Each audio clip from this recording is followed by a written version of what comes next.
भगवान श्री कृष्ण ने संदेश दिया कि हे अर्जुन, मनुष्यों के समस्त प्राणियों के कर्मानुसार विभिन्न प्रकार के गुण प्रत्येक व्यक्ति के अंदर जो उद्भूत होते हैं वह मेरे द्वारा ही प्रकट होते हैं। उन गुणों के विषय में, कुछ विशिष्ट गुणों के बारे में जिनको 20 गुणों के साथ ही भगवान श्री कृष्ण ने उदाहरण देकर समझाया कि व्यक्ति के अंदर ये गुण उनके कर्मानुसार मेरे द्वारा ही प्रकट होते हैं। तो उसमें सर्वप्रथम उन्होंने कहा, बुद्धिर ज्ञान सम्मोह क्षमा सत्यम दमः शम सुखम दुखम भवो भावो भयम चाभयम एव च। तो सबसे पहले उन्होंने बताया कि निश्चय करने की जो शक्ति है, बुद्धि, वह मैं प्रदान करता हूं, ज्ञान देता हूं, असम्मोह की स्थिति देता हूं, क्षमा सत्य दम शम सुख दुख और भव अभाव, मतलब किसी चीज का होना और न होना, भय और निर्भयता। आगे के श्लोक में फिर कहा, अहिंसा समता तुष्टि तपो दानम यशो यशः भवन्ति भावा भूतानाम मत्त एव पृथक विधा।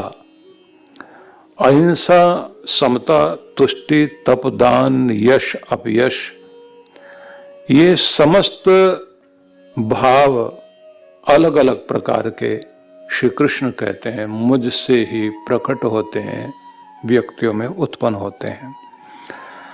तो सबसे पहले हमने ये जाना था कि मनुष्य के पास सबसे बड़ी एक अद्भुत शक्ति है जिसको बुद्धि कहा जाता है। बुद्धि के कारण ही मनुष्य हम अलग अलग प्राणियों से श्रेष्ठ कहलाता है और ये सबसे बड़ा बल माना जाता है। बुद्धिर यस्य बलम तस्य, जिसके पास में बुद्धि है उसके पास में बल है। बौद्धिक बल बहुत बड़ा बल है। मन की जो अनिश्चय की शक्ति है उसके ऊपर बुद्धि की निश्चय शक्ति है। मन निश्चय नहीं करता, मन सदैव अनिश्चय में रहता है।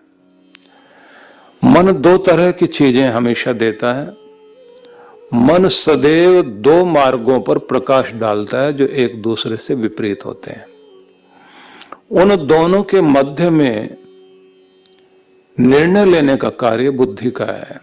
लेकिन अद्भुत बात यह है कि चित्त के साथ मन जुड़ जाए तो उसके बाद सब मिलकर बुद्धि को प्रभावित करने की कोशिश करते हैं, क्योंकि जिधर मन की रुचि हो और पहले के अनुभव साथ में बताए जाएं कि नहीं ऐसे ही करने से बड़ा आनंद आया था, बड़ा मजा आया, बड़ा सुख मिला, यही कर लेते हैं, तो बुद्धि भी कहती है अगर सबकी यही मर्जी है तो चलो कर लीजिए। तो इस तरह से हम लोग बहकते हैं। उसके बाद में एक और शक्ति मनुष्य के अंदर होती है जिसको अहम शक्ति बोलते हैं। यह आपके पास में जब प्रबल होती है तो कभी कभी ये चोट पहुंचाती है और जब ये निर्बल होती है तो हमें बहुत अधिक निराश कर देती है। यही हमारा सैन्य बल है। इसके द्वारा हमें पता लगता है मैं कर सकता हूं या नहीं कर सकता हूं। पहले भी मैंने ये बड़े बड़े काम किए, अब भी मैं कर सकता हूं, मैं हिम्मत जुटा सकता हूं, मैं साहस कर सकता हूं, जो कुछ होगा देखा जाएगा, मैं बढ़ता हूं आगे। ऐसी जो भावनाएं आती हैं उस सारी शक्ति को कहते हैं अहम तत्व। इसको ईगो से नहीं जोड़ना चाहिए। तो यह अंतःकरण चतुष्टय माना जाता है। बाह्यकरण जो है 5 ज्ञानेंद्रियां और 5 कर्मेंद्रियां हैं। जो अंतःकरण है, अंदर की इंद्रियां हैं, उन सबको 4 भागों में बांटा गया है, मन, बुद्धि, चित्त और अहंकार। चित्त जो है ये हमारा जहां मेमोरी बैंक है वहीं पर इसे ये माना जाना चाहिए कि इसमें जन्मों जन्मों की स्मृतियां भी इसके अंदर अंकित हैं। तो हमारी बुद्धि जो है निश्चय करने का कार्य करती है, और बुद्धि को कहा जाता है कि इससे आप सात्विक बनाए रखें, सुबुद्धि बनाए रखें, क्योंकि ये दुर्बुद्धि ना हो जाए। दुर्बुद्धि होने पर व्यक्ति दूसरों का बुरा सोचता ही है और साथ में उसी में आनंद भी लेता है। कुछ लोग इतने दुर्बुद्धि होते हैं कि उनकी बुद्धि काम ही बुरा करने में चलती है। कैसे किसी का अहित किया जा सकता है, कैसे पीड़ित किया जा सकता है, और फिर एक राक्षसी स्वभाव जागृत होता है। राक्षसी स्वभाव होता है निर्दयी बनकर दूसरे को तड़फाकर खुश होना। असुर वह होता है जो केवल अपने भरण पोषण में ही रुचि रखता है और अपना फायदा लेने के लिए दूसरों को चोट पहुंचा देता है। लेकिन राक्षस तो वह है जो हंसते हंसते ही दूसरे की दुनिया उजाड़ दे। तो इसलिए ये ध्यान रख लीजिए कि हमारे पास परमात्मा की दी हुई एक बहुत बड़ी शक्ति है जो है बुद्धि, और बुद्धि के साथ ही व्यक्ति के अंदर ज्ञान, और ज्ञान के साथ में अगली शक्ति मानी गई है असम्मोह भ्रम रहित स्थिति का होना। कार्य कुशलता की जो योग्यता होती है हमारी, उसमें भ्रम रहित होना, विवेक पूर्वक जीवन जीना असम्मोह की स्थिति है। और जैसे कल आपको बताया गया था कि क्षमा, सत्य, दम, शम, ये गुणों का वर्णन किया गया कि ये भगवान के द्वारा मनुष्य में दिए जाते हैं। इसमें यह बात जरूर ध्यान में रख लेना कि व्यक्ति के कर्मानुसार दिए जाते हैं। सुख दुख और प्राप्ति अप्राप्ति, भय और अभय। पूरे संसार में सबसे बड़ी शक्ति बनकर काम करता है भय। भय बहुत बड़ी ताकत है। भय हमारे ऊपर सभी के, इसको अभिनिवेश भी कहा गया। मृत्यु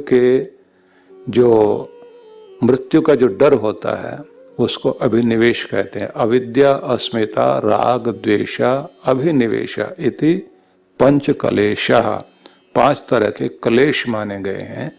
उनमें अभिनिवेश भी बहुत बड़ा क्लेश है।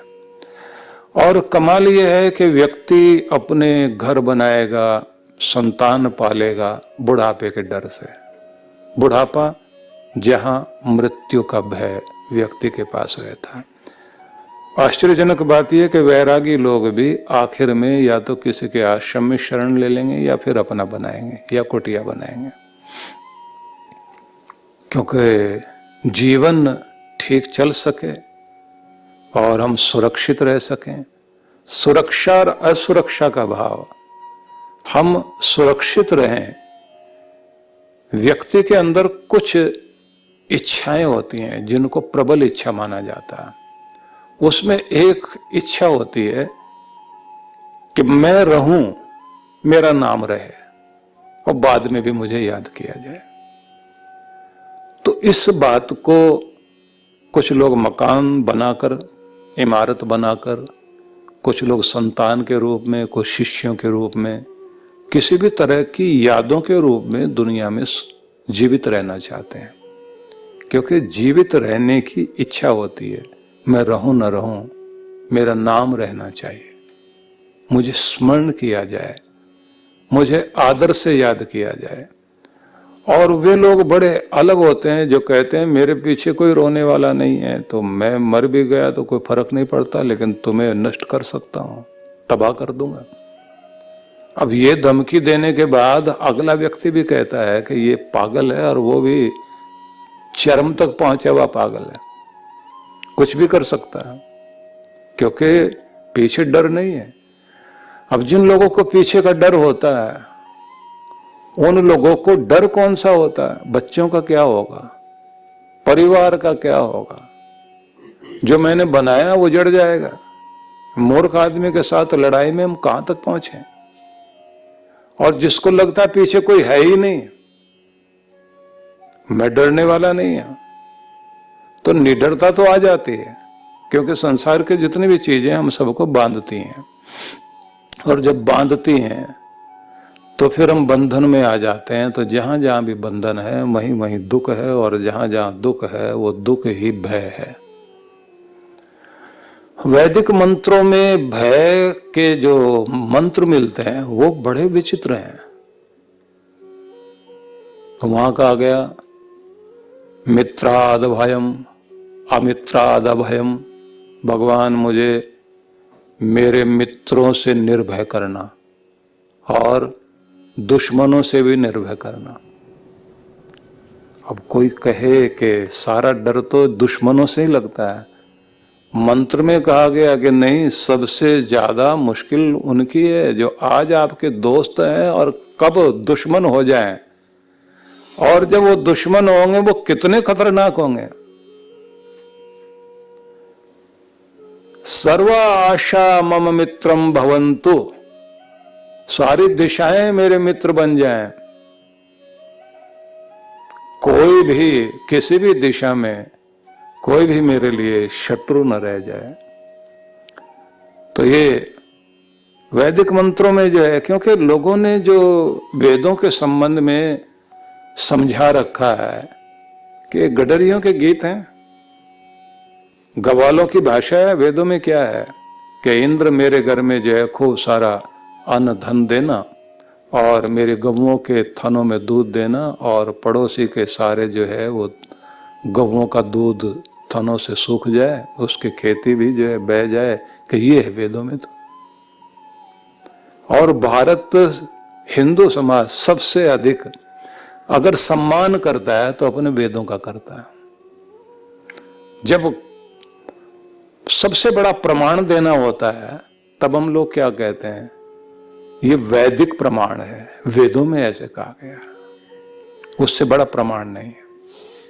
वैदिक मंत्रों में निर्भयता का संदेश दिया गया है, और मित्रों से भी निर्भय रहने के लिए कहा गया। सब दिशाएं हमारे मित्र बने, और इस संबंध में हम अपने वैदिक साहित्य पर भी हमारी दृष्टि जानी चाहिए। वैदिक साहित्य में जितना भी हमारे पास में दो तरह का साहित्य माना जाता है। एक साहित्य वह है हमारा जो प्राचीन वांग्मय है, एक आर्ष है और एक अनार्ष है, या दूसरे को कह लीजिए आचार्यों के द्वारा कहे गए जितने भी ग्रंथ हैं। जो आर्ष हैं उनको कहा जाता है ऋषि प्रणीत ग्रंथ, जो ऋषियों के द्वारा रचे गए, और जो आचार्यों के द्वारा रचे गए वे ग्रंथ जो है उनको अनार्ष कहा जाता है। लेकिन ऐसा नहीं है कि वो आचार्यों के द्वारा दिए गए ग्रंथ जो है वो उपयोगी नहीं है, बहुत उपयोगी हैं।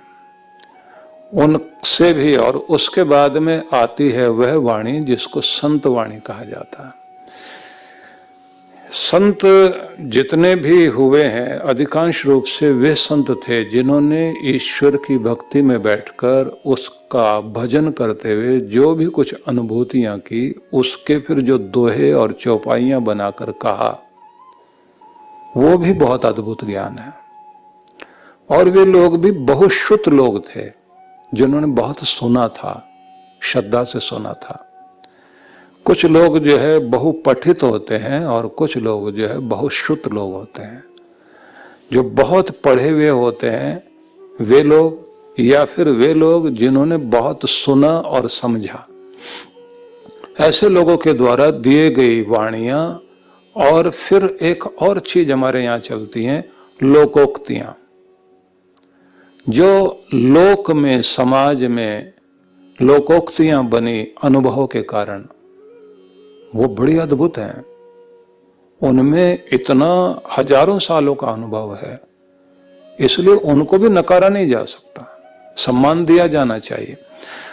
पहले पहले मैं भी ये समझता था जब हम लोगों ने शास्त्र अध्ययन किया कि इन लोगों को जो शास्त्र सम्मत बात नहीं करते और शास्त्र नहीं पढ़े, तो संत वाणी में जितने भी आगे जितने संतों की वाणी मिलती है तो बड़ा विचित्र लगता था कि ये क्या कहते होंगे, लेकिन जब वो अध्ययन किया तो समझ में आया कि कहीं कहीं तो ऐसा लगता है कि जो वेदों के भी रहस्य हम नहीं समझ पाए वो रहस्य उद्घाटित उन लोगों ने किए हैं अपनी वाणी से। बहुत अद्भुत ढंग से उन्होंने व्याख्यान किया अपनी शब्दावली में, सामान्य भाषा में जो कहा, बहुत अद्भुत है। इसलिए ज्ञान का सम्मान होना चाहिए। और एक बात मैं आपको और कहना चाहता हूं, पश्चिम में भी जितने विद्वान हुए हैं या उनका लेखन है, नकारा नहीं जा सकता। व्यवहारिक पृष्ठभूमि पर उन लोगों ने भी बहुत अध्ययन किया, मनन किया, अन्वेषण किया, शोध किए। इसलिए अगर पश्चिम जगत के ज्ञान विज्ञान को मान्यता मिली तो उसके दो कारण रहे। एक कारण तो ये भी कि उनका राज्य रहा, उन लोगों ने अपना राज्य स्थापित कर लिया दूसरे देशों में और अपनी बातें मनवाई। लेकिन अगर दूसरे ढंग से कहें तो विज्ञान के कारण भी उनकी बात को बहुत मान्यता मिली और उस विज्ञान के माध्यम से दो तरह की चीजें खड़ी की गई। एक वे जिनसे हमें सुविधाएं प्राप्त हुई और दूसरी वो जिनसे डर पैदा किया गया। जिनसे सुविधाएं दी गई तो हमारी बीमारियां ठीक करने से लेकर के हमारे आराम के साधन दिए गए, दूसरे डराने वाले साधन सारे के सारे उन लोगों ने बनाए। लेकिन ये तो मानना ही पड़ेगा कि चिंतन शैली में और लिखने में अन्वेषण, गवेषणा, शोध उन लोगों का साधारण नहीं था। किसी भी एक खुले मस्तिष्क रखने वाले व्यक्ति को जब वो सभी तरह के विचारों को सुनता, पढ़ता, लिखता है, तब समझ में आता है कि ज्ञान विज्ञान कहां से कहां तक फैला हुआ है। हाँ, ये दुखद होता है जब हम लोग कहें कि हम ही महान और वो कुछ भी नहीं, वो तुच्छ, और वे लोग भी अपने आप को ये कहें कि हम महान, और भारत का जो प्राचीन वाङ्मय है वो तो गडरियों के गीत हैं, वहां तो कुछ है ही नहीं। दुखद बात ये रही कि हमारे यहाँ जो कुछ शोध हुई 1000 साल से लेकर गुलामी के समय तक का जो प्रभाव रहा, ग्रंथ भी जला दिए गए और जो महाभारत काल में 5000 साल पहले युद्ध में जितने भी हमारे लोग मरे तो बहुत बड़ी हानि हुई। और धीरे धीरे हम ये देखते हैं कि हमारा विद्वता की जो ऊंचाई थी, लोगों का इतिहास तो 200-400 साल से पुराना नहीं है, हम लोगों का तो 5000 साल से पुराना जो इतिहास है वो तो और भी अद्भुत रहा। तो मैं ये कहना चाहूंगा कि हम अपने ग्रंथों की तरफ जरूर हमारी दृष्टि रहनी चाहिए। जहां वेद का ऋषि ये कहता है कि निर्भय रहें हम, अभयता हमें मिले शत्रुओं से भी, मित्रों से भी, और इस निर्भयता के साथ में हम लोग जिए कि सारी दिशाएं हमारी अपनी हो जाएं, कहीं पर भी किसी को किसी से भय न रहे। इतनी बड़ी ऊंचाई तक जाकर सोचने वाले लोग आपके ऋषि लोग थे, जिन्होंने हमारे देश की संस्कृति का विकास किया, हमारी विद्या का विकास किया।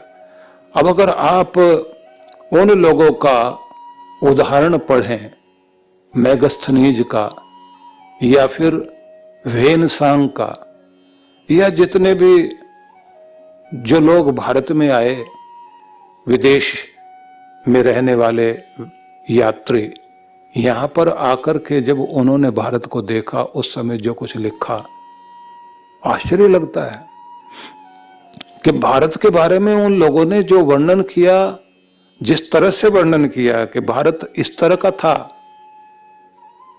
मेगस्थनीज अगर इस बात को कहता है, या वेनसांग को हम पढ़ते हैं, बर्नियर को पढ़ते हैं, बाद में जैसे जैकालियट ने भारत के बारे में लिखा कि भारत के लोग कितने पवित्र, कितने भावना वाले, कितने सच्चे, ताले नहीं लगते इनके घरों के दरवाजे पर। सोने चांदी के बर्तन इनके पास में है, बहुत सीधे सरल लोग हैं। तो अपने देश की संस्कृति और हमारी परंपराएं बहुत समृद्ध रही हैं, इसीलिए तो हमने पूरी दुनिया के लिए निर्भयता की प्रार्थना की कि सारी दुनिया जो है वो निर्भयता के जीवन को जीते हुए एक दूसरे का ख्याल रख सके। अहिंसा समता तुष्टि तपो दानम यशो यशः भवन्ति भावा भूतानां मत्त ए पृथक विधा। श्री कृष्ण कहते हैं कि मुझसे ही प्रकट होते हैं ये सब गुण जो व्यक्ति के प्राणियों के कर्मानुसार उनके जीवन में दिए जाते हैं। तो उनमें एक दिव्य गुण है जो व्यक्ति के अंदर उसको दिव्य बनाता है, उसका नाम है अहिंसा। अहिंसा मनसा वाचा कर्मणा, किसी भी प्रकार से किसी को भी दुख न पहुंचाना, इसको जो है अहिंसा कहा गया। पतंजलि ऋषि ने ऐसा कहा है कि अहिंसा में प्रतिष्ठित होने का अर्थ है वैर का परित्याग। किसी भी प्रकार का बैर, बदला, प्रतिशोध जीवन से हट जाए तो इसे माना जाता है कि व्यक्ति अहिंसा में प्रतिष्ठित हो गया। योग दर्शन को जब आप लोग पढ़ेंगे तो आपको बहुत अच्छा लगेगा, क्योंकि एक एक संदेश को देने के साथ में फिर उसका फल भी बताया है कि इससे ऐसा लाभ आपके जीवन में होगा। तो जब किसी के जीवन में अहिंसा फलीभूत होती है तो समझ लीजिए कि उसके मन के अंदर किसी के भी प्रति वैर भाव नहीं रहता, चोट पहुंचाने की भावना नहीं रहती, दुख पहुंचाने की भावना नहीं रहती। तो ऐसी भावना जिसको कहा गया मन से, वचन से और कर्म से किसी को भी पीड़ित न करना, इसको अहिंसा का भाव कहा गया और अहिंसा को परम धर्म कहा गया। सबसे पहले ये उद्घोषणा महाभारत में हुई है।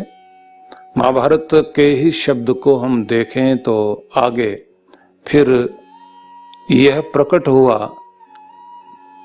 महावीर स्वामी ने अहिंसा शब्द पर इतना बल दिया कि उनका पूरा का पूरा धर्म और उनकी देशना, उनका संदेश एक ही रहा, अहिंसा परमो धर्म। अहिंसा को ध्यान में रख करके खाना पीना, आचार व्यवहार और जैन दर्शन में अहिंसा का सबसे बड़ा स्थान बना दिया गया। इसीलिए उनके यहाँ जो क्षमा भाव को बहुत महत्व दिया गया है। जीवन में ये बहुत महत्वपूर्ण चीज है कि अगर हम हिंसक बनकर चलते हैं तो हिंसक होने का मतलब होता है पशुता में जीना, और हिंसा का बोलबाला जंगल में पशु पक्षियों में तो देखने को मिलता ही है, लेकिन अगर ये मनुष्य के अंदर भी आ जाए तो फिर उसके अंदर मनुष्यता नहीं रहती।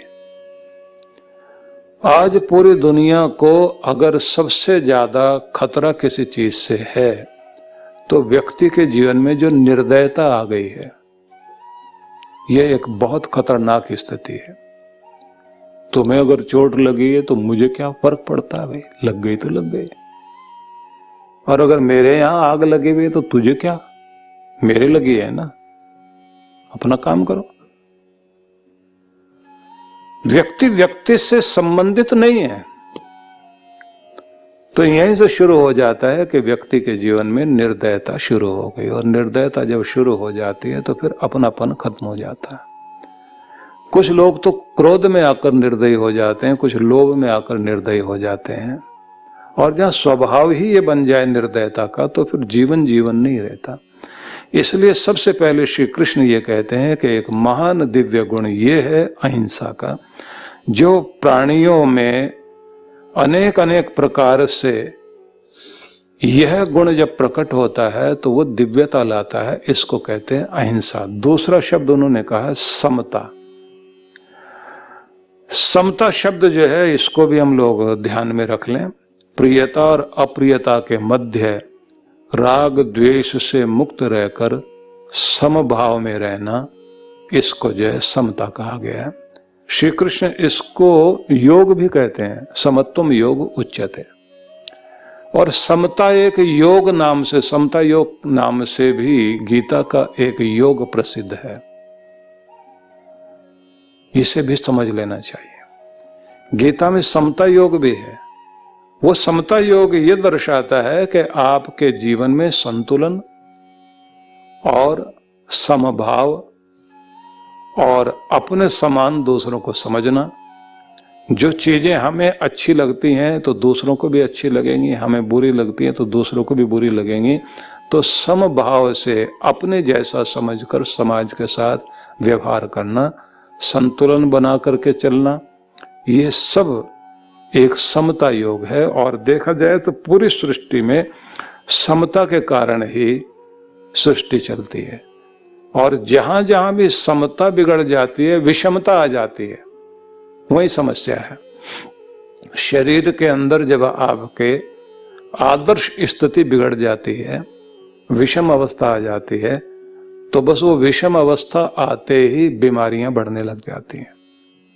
इसलिए जब आपका जीवन सम अवस्था में चल रहा होता है तब आप सुखी, और जैसे ही विषम अवस्था में पहुंच गए तो एक बुरी परिस्थिति आ गई, वहां आप कठिनाई अनुभव करते हैं।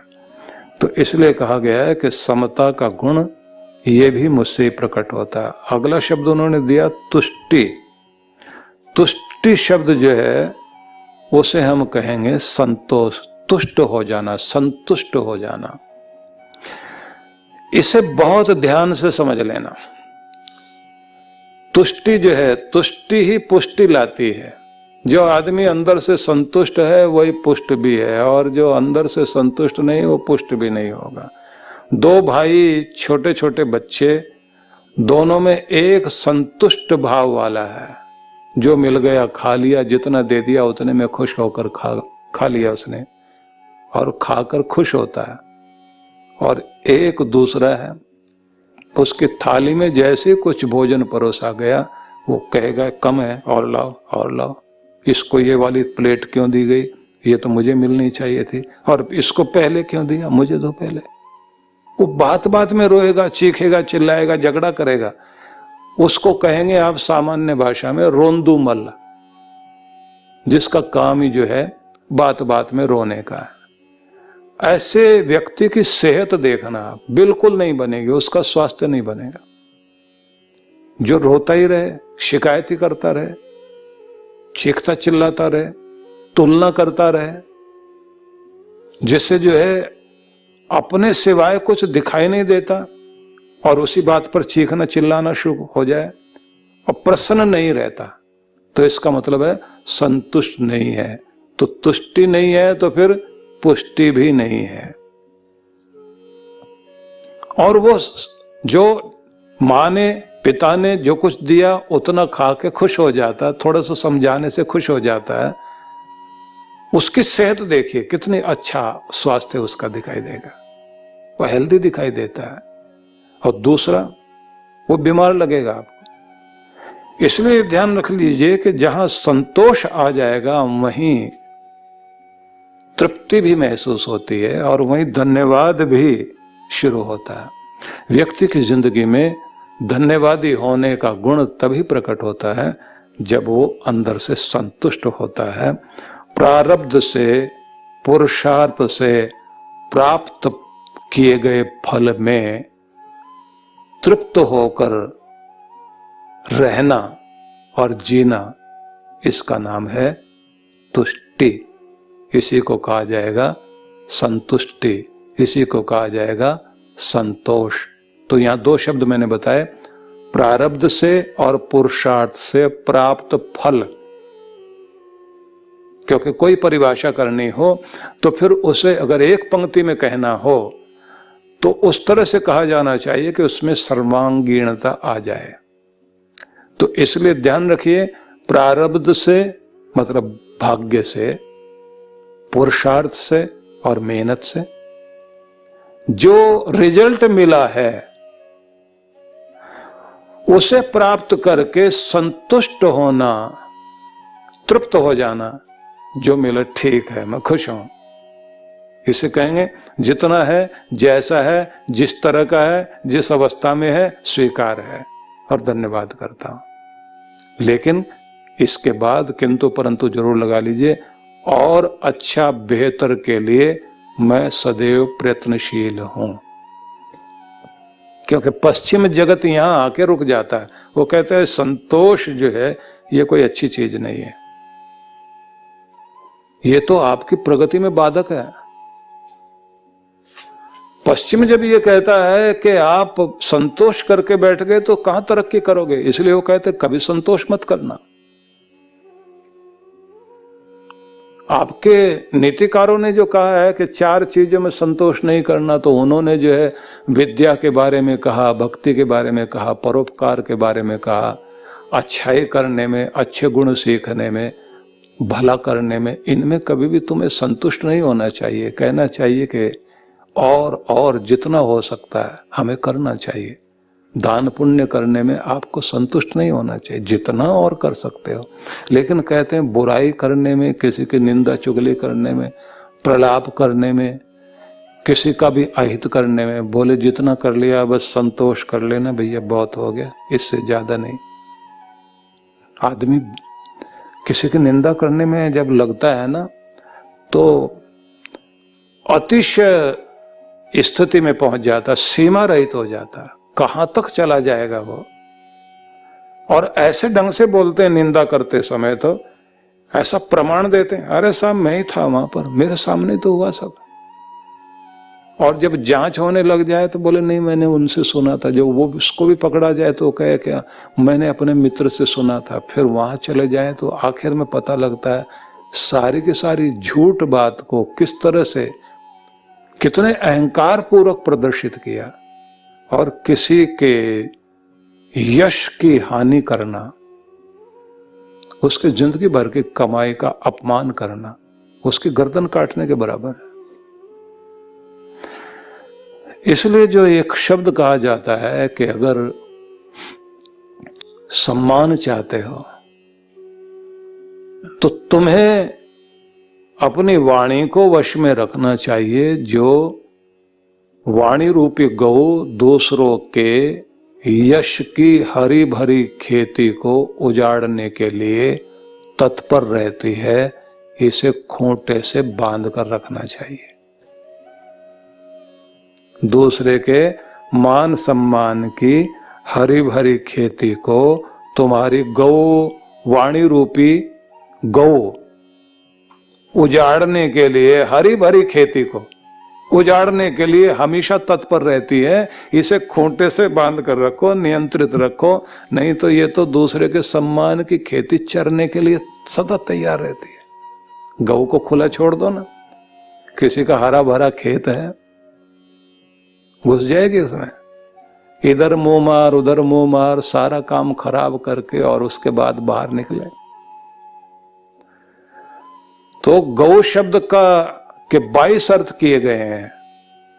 निरुक्त को पढ़ें और निघंटु को पढ़ें तो आपको पता लगेगा।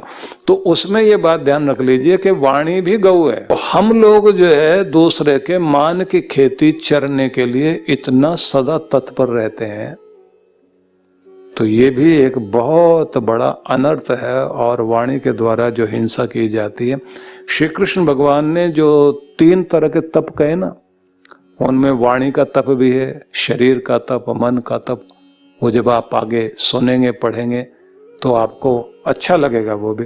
तो इसलिए कहा गया है कि हमें शांत, संतुष्ट और सदा प्रसन्न रहते हुए प्रभु का धन्यवादी बनकर जीना चाहिए। विदेशी लोग ये कहते हैं संतोष करना जो है वो अच्छी बात नहीं है, इससे प्रगति रुकती है। लेकिन वो प्रगति किस काम के लिए है?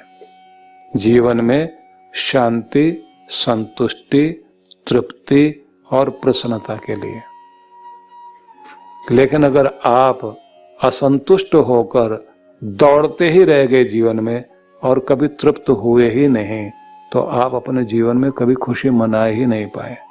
इसलिए भारत का अध्यात्म ये कहता प्रगति के लिए सदैव तत्पर रहिए, लेकिन प्राप्त जितना भी प्राप्त है पर्याप्त है, ये भाव जरूर रखो। जितना प्राप्त है पर्याप्त है, मैं धन्यवादी हूं, ये भाव जरूर रखें, लेकिन अप्राप्त के लिए सदैव प्रयासरत रहना चाहिए। आने वाले दिवसों के लिए हमें अपने आप को और बेहतर बनाए रखना चाहिए, लेकिन उसके लिए ऐसे बेचैन न हो जाएं कि जो प्राप्त है उसकी प्रसन्नता भी, खुशी भी न मना सकें। इस पर मैंने इसलिए थोड़ा सा जोर दिया है क्योंकि हम आज के युग में सब कुछ पाने के बाद भी इसलिए दुखी हैं क्योंकि हमारे पास संतुष्टि नहीं है, तृप्ति नहीं है, हम संतोषी नहीं हैं। इसलिए जो भर्तृहरि का एक शब्द बड़ा सुंदर है, मनसी च परितुष्टे को अर्थवान को दरिद्र। जिसका मन संतुष्ट है उससे बढ़कर अमीर कोई नहीं, और जो मन से असंतुष्ट है उससे बढ़कर गरीब कौन। भर्तृहरि राजा थे, और एक राजा समृद्धि के शिखर पर बैठने के बाद, वैरागी होकर के वनों में तप करने के बाद जब कुछ लिखता हो तो वो अनुभव है, जीवन की प्रयोगशाला में किए गए प्रयोग, और उसके बाद जो अनुभूत रहस्य उन्होंने कहा वो यही, वयमिह परितुष्ट वलकलेन त्वं च लक्ष्म्या। साधारण फटे पुराने वलकल पहन करके भी एक संतुष्ट है, और तुम अपनी लक्ष्मी को, समृद्धि को पाकर भी तृप्त नहीं हो। तो हमें कभी कभी नीति शतक और वैराग्य शतक भी भर्तृहरि का पढ़ना चाहिए। वैसे तो उन्होंने 3 शतक लिखे हैं, तो तीनों में अगर साहित्यिक दृष्टि से आप देखना चाहें, काव्यात्मक भाषा में रुचि हो, तब आप श्रृंगार शतक को देख सकते हैं। यद्यपि उसमें अलग तरह का वर्णन है उन लोगों के लिए जो भोगी लोग हैं। उसके बाद उन्होंने व्यवहारिक लोगों के बारे में कहा, और बाद में योगियों के संबंध में बताया, क्योंकि एक तपस्वी व्यक्ति और एक साधक व्यक्ति थे भर्तृहरि। अगला शब्द है, भगवान श्री कृष्ण कहते हैं, तुष्टिस तपोदानम। तपः, तप जो है शरीर इंद्रियों के अभ्यास द्वारा संयम की साधना का नाम है तप। और तप शब्द का जब अर्थ करते हैं तो अर्थ बनता तपः सहने, सहन करने की शक्ति ही तप है। दूसरी भाषा की गई है, परिभाषा की गई, द्वंद्व सहनम तपः। द्वंद्वों को सहन करना तप है। द्वंद्व क्या? संसार के सुख दुख, मान अपमान, जय पराजय, उन्नति अवनति, जो भी जीवन के उतार चढ़ाव है, जो जीवन के 2 पक्ष हैं, उन दोनों पक्षों के बीच में आप संतुलित बने रहें और अपने आप को बिगड़ने ना दें, उसको कहा जाएगा तप करना, तपस्वी होना। मान आए तो आप उछले नहीं, अपमान मिल जाए तो घबरा न जाएं, उन्नति मिल गई तो बहुत खुश ना हो जाएं, अवनति आ गई तो इतने निराश ना हो कि उठ ना सकें। सुख मिले तो अच्छा लगता है, और जब दुख मिलता है तो बहुत बहुत लोग टूट जाते हैं, घबरा जाते हैं। दोनों स्थितियों में हमें अपने को संभालना चाहिए। संतुलन शब्द को जब आप लोग देखते हैं ना, तो संतुलन शब्द को कभी विच्छेद करके देखिए, सम तुलन, और तुलन शब्द को भी जब देखोगे तब फिर एक और शब्द का प्रयोग कीजिए, तुला। तुला और तुलन। तुला मतलब तराजू,